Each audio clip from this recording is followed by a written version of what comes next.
This channel does not promote any violent, harmful, or illegal activities. All content provided by this channel is meant for an educational purpose only. মুর্শিদাবাদের খবর, সেখানে Farakka high স্কুলে প্রধান শিক্ষককে মারধরের অভিযোগ উঠছে। তৃণমূলের শিক্ষক সংগঠনের নেতার বিরুদ্ধে এই অভিযোগ। আলোচনার কথা বলে ঘরে ঢুকে প্রধান শিক্ষককে বেধড়ক মারধর করে স্কুলেরই 4 জন শিক্ষক। মারধরে পা ভেঙেছে প্রধান শিক্ষকের, আঘাত লাগে 2 চোখেও। UEM Jaipur is a perfect target for prospective students aspiring for good jobs, good education with future-ready skills. প্রধান শিক্ষক মনিরুল ইসলামকে ভর্তি করা হয়েছে হাসপাতালে। স্কুলের তৃণমূল শিক্ষক সংগঠনের নেতা তারিফ হোসেন সহ 5 জনের নামে অভিযোগ দায়ের করা হয়েছে। প্রথমে বাক্য বিনিময়, তারপরে উত্তপ্ত বাক্য বিনিময়, তারপরে বিশেষণযোগে বাক্য বিনিময়, আর তারপরে আর কি সেটা হাতাহাতির পর্যায়ে চলে যায় দুই মাস্টারমশাইয়ের মধ্যে। হেড মাস্টারমশাই ভার্সেস টিচার্স কাউন্সিলের তারিফ হোসেন স্যার। আমার উপস্থিতিতে আমার নিষেধ কেউ মানছে না। আমার মনে হয় যে এই জন্যই আমার ওখানে থাকা উচিত নয়। আমার সামনেই তো হয়েছে, আমি তো দেখেছি, অস্বীকার করার তো কিছু। উভয় পক্ষের মারামারি হয়েছে, কিন্তু আঘাতপ্রাপ্ত হয়েছেন হেডমাস্টারমশাই বেশি।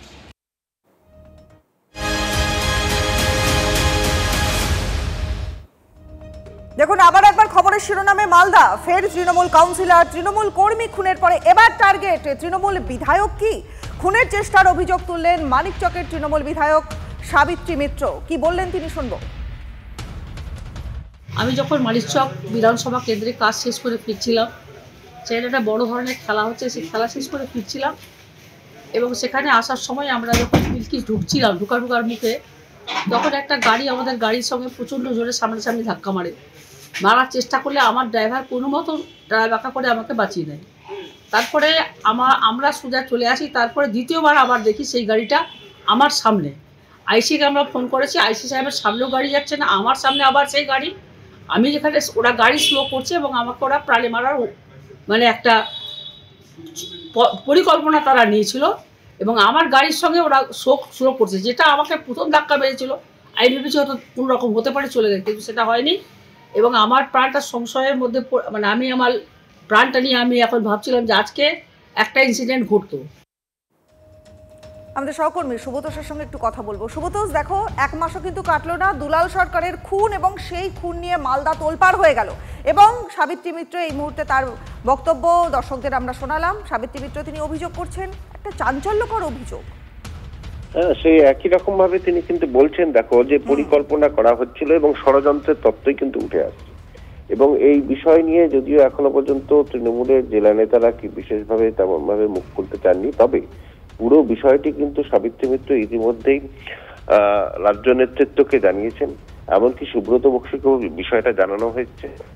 ঘটনাটা নিয়ে এমনিতেই দুলাল সরকারের খুনের পর থেকে এবং তারপরে যেহেতু কালিয়াচকে হাসা শেখ তৃণমূল কর্মী খুন হলো এবং দুটোই যেভাবে প্রকাশ্যে খুন, নৃশংসভাবে খুন, তো তারপর থেকেই মানে জনপ্রতিনিধি যারা তারা আতঙ্কিত, বিশেষ করে তৃণমূলের সমস্ত নেতারাই কিন্তু আতঙ্কিত ছিল। কারণ তৃণমূলের মধ্যে গোষ্ঠী দ্বন্দ্বের বিষয়টা এতটাই সামনে এসেছে, বিশেষ করে দুলাল সরকারের খুনের ঘটনাতে যেভাবে সামনে এসেছে, তাতে প্রথম থেকেই তারা আতঙ্কিত ছিলেন এবং মানে পরিকল্পনা করে খুন করে দেওয়ার মতো বিষয়টা যেহেতু সামনে চলে আসছে, তো তারপরে খুব স্বাভাবিকভাবেই যে ঘটনা ঘটেছে কালকে রাতে, সাবিত্রী মিত্র যখন ফিরছিলেন তখন একটা গাড়ি তাকে প্রথমে ধাক্কা মারে, সেই গাড়িটা তাকে পরে দ্বিতীয়বার অনুসরণ করে দীর্ঘ রাস্তা, তারপরেও আবার ধাক্কা মারার চেষ্টা করে একটা ট্রাকের মাঝখানে দিয়ে ঢুকে। ফলে এই পুরো বিষয়টা কিন্তু অবশ্যই উদ্বেগের এবং সে কারণেই ইতিমধ্যেই পুলিশ সুপার প্রদীপ কুমার যাদব নিজে বিষয়টা দেখছেন। থানার আইসি পুরো কালকে অনেক রাতে সাবিত্রী মিত্রের সঙ্গে দীর্ঘ কথা বলেছেন। শুধু তাই নয়, পুরো ঘটনার তদন্ত করা হচ্ছে। তবে পুলিশের তরফ থেকে এখন কোন গাড়ি ধাক্কা মেরেছিল, তাই সেই গাড়িতে কারা কারা ছিল, তো এই বিষয়টা কিন্তু এখনো পর্যন্ত স্পষ্ট করা হয়। আচ্ছা সুব্রতোষ, আর একবার শুনে নেব যে কি বলেছিলেন সাবিত্রী মিত্র। আমি যখন মানিকচক বিধানসভা কেন্দ্রে কাজ শেষ করে ফিরছিলাম, সেখানে একটা বড় ধরনের খেলা হচ্ছে, সেই খেলা শেষ করে ফিরছিলাম এবং সেখানে আসার সময় আমরা যখন বিলকি ঢুকছিলাম, ঢুকার মুখে তখন একটা গাড়ি আমাদের গাড়ির সঙ্গে প্রচণ্ড জোরে সামনাসামনি ধাক্কা মারার চেষ্টা করলে আমার ড্রাইভার কোনো মতো বাঁকা করে আমাকে বাঁচিয়ে দেয়।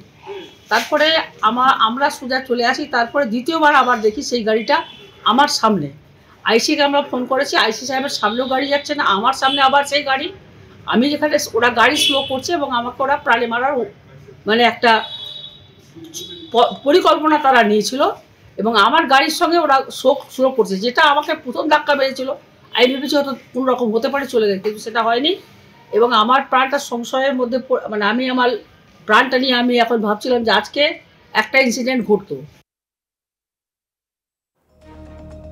এই মুহূর্তে আমরা যোগাযোগ করেছি ইংরেজবাজার পৌরসভার চেয়ারম্যান কৃষ্ণেন্দু নারায়ণ চৌধুরী আমাদের সঙ্গে রয়েছেন। মিস্টার চৌধুরী, দেখুন একের পর এক ঘটনা কিন্তু ঘটে গেল। দুলাল সরকার থেকে শুরু করে যে ঘটনা ক্রমাগত ঘটে চলেছে, সেই ঘটনার কিন্তু এখন সাবিত্রী মিত্র তিনি একটি মারাত্মক চাঞ্চল্যকর অভিযোগ করছেন। কারণ গতকাল তার গাড়িতে আরেকটি গাড়ি দিয়ে বারবার ধাক্কা মারা হলো এবং তিনি অভিযোগ তুলছেন যে তাকে খুনের চেষ্টা করা হচ্ছে।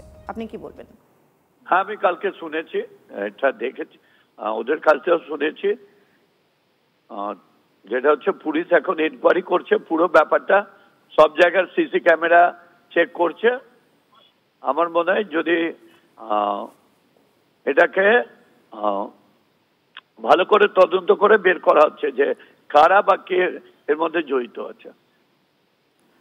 কৃষ্ণেন্দু বাবু, আপনি তো ইংরেজবাজার পৌরসভার চেয়ারম্যান, সাবিত্রী দেবী কি আপনাকে কিছু জানিয়েছেন এই বিষয়ে? না, আমাকে সাবিত্রী মিত্র জানায়নি, কিন্তু আমাকে সাবিত্রী মিত্র আরেকজন আমাকে ফোন করে জানিয়েছে। বেশ বেশ, অনেক ধন্যবাদ আপনাকে। কথা বললাম ইংরেজবাজার পৌরসভার চেয়ারম্যান কৃষ্ণেন্দু নারায়ণ চৌধুরীর কাছে। আমি একটু সুব্রতোষের কাছে যাব। সুব্রতোষ, এই যে পুলিশের তদন্ত চলছে, আচ্ছা সাবিত্রী মিত্র যে বারবার অভিযোগ করছেন বা যে বক্তব্য তিনি রাখছেন যে তাকে খুনের চেষ্টা করা হচ্ছে বা যে গাড়ি দিয়ে বারবার তার গাড়িকে আক্রমণ করা হচ্ছে বা গাড়িতে আঘাত করা হচ্ছে, তিনি কি কোনো স্পেসিফিক কোনো ব্যক্তির বিরুদ্ধে অভিযোগ তুলছেন বা কোনো দলের বিরুদ্ধে অভিযোগ তুলছেন, এমন কোনো তথ্য আছে কি? না, দেখো এখনো পর্যন্ত সেটা কিন্তু তিনি বলেননি, যে কোনো ব্যক্তির কথাও তিনি বলেননি, তাদের নামও করেননি। তবে এটা পরিকল্পনা করে তাকে খুনের চেষ্টা করা হয়েছে এটা কিন্তু স্পষ্ট করছেন। আর এটাও তোমাকে বলি, যেহেতু সাবিত্রী মিত্র দীর্ঘদিন ধরে রাজনীতি করে এসছেন, রতুয়াতে থেকে শুরু করে যখন বিধানসভা অন্যত্র হয়ে গেল, তো ফলে ওই অঞ্চল, বিশেষ করে ওই উত্তর মালদা জুড়ে তিনি কিন্তু সেই গনি খান চৌধুরী যখন ছিলেন তার খুব ঘনিষ্ঠ ছিলেন এবং তখন থেকেই সেই উত্তর মালদা কেন্দ্রে মানে 2-3টি বিধানসভা থেকে তিনি বরাবর বিধায়ক হয়ে এসেছেন, বর্ষিয়ার নেত্রী, এবং তিনি কংগ্রেস থেকে তৃণমূলে এসেছেন। তবে প্রত্যেকটা ক্ষেত্রে গোষ্ঠী কোন্দল কিন্তু প্রবল হয়েছে। যখন তিনি কংগ্রেস ছেড়ে এখানে তৃণমূলে আসেন, তুমি আমাদের সঙ্গে থাকো, তোমায় একটু থামাচ্ছি। বিজেপি নেতা এবং সাংসদ খগেন মুর্মু এই মুহূর্তে আমাদের সঙ্গে রয়েছে। খগেন বাবু, গতকাল রাতে একটা চাঞ্চল্যকর খবর আবার মালদা থেকে সেই একই রকমের খবর আসছে এবং সাবিত্রী মিত্র তিনি অভিযোগ তুলছেন, খুনের চেষ্টার অভিযোগ তুলছেন। কারণ কালকে তার গাড়িকে বারবার আরেকটি গাড়ির মাধ্যমে আক্রমণ করা হয়েছে এবং গাড়িতে ধাক্কা দেওয়া হয়েছে এবং তার ফলে তিনি অভিযোগ তুলছেন যে তাকে খুনের চেষ্টা করা হচ্ছে। এইগুলো কি হতে পারে? এটা কি তৃণমূলের গোষ্ঠীদ্বন্দ্বের ফল? কারণ দুলাল সরকার খুনের পরেও কিন্তু বারবার বড় মাথার কথা উঠে আসছিল, ষড়যন্ত্রের তথ্য উঠে আসছিল। আপনি কি বলবেন? পশ্চিমবাংলায় আমরা যা দেখতে পাচ্ছি, পশ্চিমবাংলাটা একেবারে মানে বলা যেতে পারে মানে খুনের দিক থেকে হচ্ছে শীর্ষে আছে সারা দেশের মধ্যে। তো আমরা মালদাতে যা দেখা যাচ্ছে যে আমরা বাবলা সরকার তাকে খুন করা হচ্ছে প্রকাশ্যে দিনের বেলাতে, ঠিক একইভাবে কালিয়াচকের আবার খুন হয়েছে এবং এই খুনের যে কাণ্ড সেটা মালদায় ক্রমাগত বাড়ছে এবং এখানে যা দেখা যাচ্ছে যে যারা খুন করছেন খুনিদের ঠিকমতো আমার মনে হচ্ছে এখনো পর্যন্ত খুনিদেরকে ঠিক তাদের খুঁজে বার করে তাদের বিরুদ্ধে যে ব্যবস্থা গ্রহণ করা সেটা হচ্ছে না। আর এই খুনের পেছনে এই যে ধরুন তৃণমূল কংগ্রেস তো দিনের পর দিন যেভাবে তৃণমূল কংগ্রেস হচ্ছে নিজেদের মধ্যে গোষ্ঠী দ্বন্দ্ব এটা বাড়ছে, নিজেদের মধ্যে দ্বন্দ্ব এটা আরো বেড়েই চলেছে। সুতরাং এই দ্বন্দ্ব যত বাড়বে তত এই সমস্ত হবে এবং এরা শেষ পর্যন্ত এই দ্বন্দ্ব এটা এমন জায়গায় পৌঁছাচ্ছে খুনাখুনিতে চলে যাচ্ছে। অর্থাৎ এটা তৃণমূল কংগ্রেসের যে আজকে কালচার এটা খুবই একটা এমন একটা মানে মানে বলবো যে এটা হচ্ছে আমাদের মানে চিন্তারই বিষয় হয়ে যাচ্ছে যে সারা রাজ্যে তৃণমূল কংগ্রেসের যেমন হচ্ছে নির্বাচনগুলোতে তারা খুন করে, আমাদের একমাত্র রাজ্য পশ্চিমবাংলা যেখানে নির্বাচন হয়, নির্বাচন হচ্ছে রক্ত ছাড়া হয় না। সারা দেশে যেখানে নির্বাচন হয় আমরা দেখি কোনো রাজ্যে এতটা হচ্ছে রক্ত ঝরে না, এত মানুষের খুন হয় না, কিন্তু পশ্চিমবাংলায় হয়। এটি হচ্ছে পশ্চিমবাংলার এটা সংস্কৃতি, এটা তৃণমূল কংগ্রেস এই সংস্কৃতিটা তৈরি করেছে। তাই তৃণমূল কংগ্রেসের মধ্যে এখন নিজেদের মধ্যে দ্বন্দ্ব, নিজেদের মধ্যে খুনোখুনি, এইসব বন্ধ হওয়া উচিত। আমাদের রাজ্যের মাননীয় মুখ্যমন্ত্রী, তিনি পুলিশ মন্ত্রী, তার দায়িত্ব যে রাজ্যের মধ্যে এই যে ঘটনা মালদার মধ্যে যেটা ঘটছে, যে এটাকে অবিলম্বে বন্ধ করার জন্য তার ব্যবস্থা গ্রহণ করা উচিত। একেবারেই বুঝতে পারছি, একেবারেই আপনার বক্তব্য একেবারেই পরিষ্কার। কথা বললাম বিজেপি সাংসদ খগেন মুর্মুর সঙ্গে।